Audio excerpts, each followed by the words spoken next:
Pilate took Jesus and flogged him, and the soldiers twisted together a crown of thorns and put it on his head, and arrayed him in a purple robe.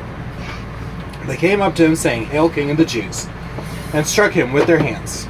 Pilate went out again and said to them, "See, I am bringing him out so that you may know that I find no guilt in him." So Jesus came out wearing the crown of thorns and the purple robe. Pilate said to them, "Behold the man." When the chief priests and the officers saw him, they cried out, "Crucify him! Crucify him!" Pilate said to them, "Take him yourselves and crucify him, for I find no guilt in him." The Jews answered him, "We have a law, and according to that law he ought to die, because he has made himself the Son of God." When Pilate heard this statement, he was even more afraid. He entered his headquarters again and said to Jesus, "Where are you from?" But Jesus gave him no answer. So Pilate said to him, "You will not speak to me? Do you not know that I have authority to release you and authority to crucify you?" Jesus answered him, "You would have no authority over me at all unless it had been given you from above. Therefore, he who delivered me over to you has the greater sin." From then on, Pilate sought to release him, but the Jews cried out, "If you release this man, you are not Caesar's friend. Everyone who makes himself a king opposes Caesar." So when Pilate heard these words, he brought Jesus out and sat down on the judgment seat at the place called the Stone Pavement, and in Aramaic, Gabbatha. Now it was the day of preparation of the Passover. It was about the 6th hour. He said to the Jews, "Behold your king." They cried out, "Away with him! Away with him! Crucify him!" Pilate said to them, "Shall I crucify your king?" The chief priests answered, "We have no king but Caesar." So he delivered him over to be crucified. So they took Jesus, and he went out, bearing his own cross, to the place called the place of a skull, which in Aramaic is called Golgotha. There they crucified him, and with him 2 others, one on either side, and Jesus between them. Pilate also wrote an inscription and put it on the cross. It read, "Jesus of Nazareth, the King of the Jews." Many of the Jews read this inscription, for the place where Jesus was crucified was near the city, and it was written in Aramaic, in Latin, and in Greek. So the chief priests and the Jews said to the Pilate, "Do not write, the King of the Jews, but rather, this man said, 'I am the King of the Jews.'"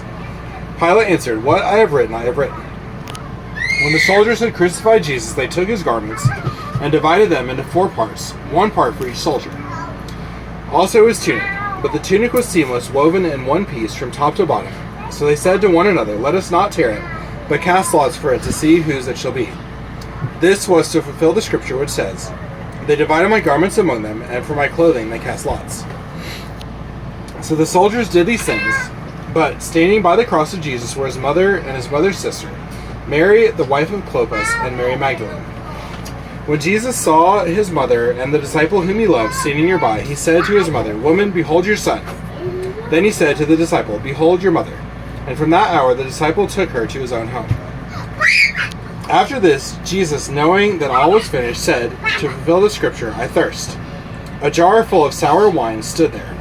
So they put a sponge full of the sour wine on a hyssop branch and held it up to his mouth. When Jesus had received the sour wine, he said, "It is finished." And he bowed his head and gave up his spirit. Since it was the day of preparation, and so that the bodies would not remain on the cross on the Sabbath, for that Sabbath was a high day, the Jews asked Pilate that their legs might be broken and that they might be taken away.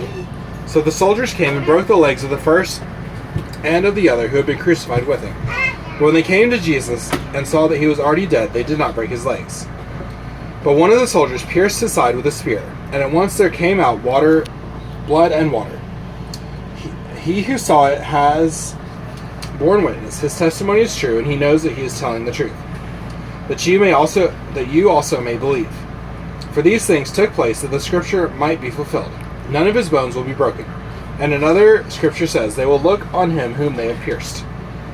After these things, Joseph of Arimathea, who was a disciple of Jesus, but secretly for fear of the Jews, asked Pilate that he might take away the body of Jesus, and Pilate gave him permission. So he came and took away his body. Nicodemus also, who earlier had come to Jesus by night, came bringing a mixture of myrrh and aloes, about 75 pounds in weight.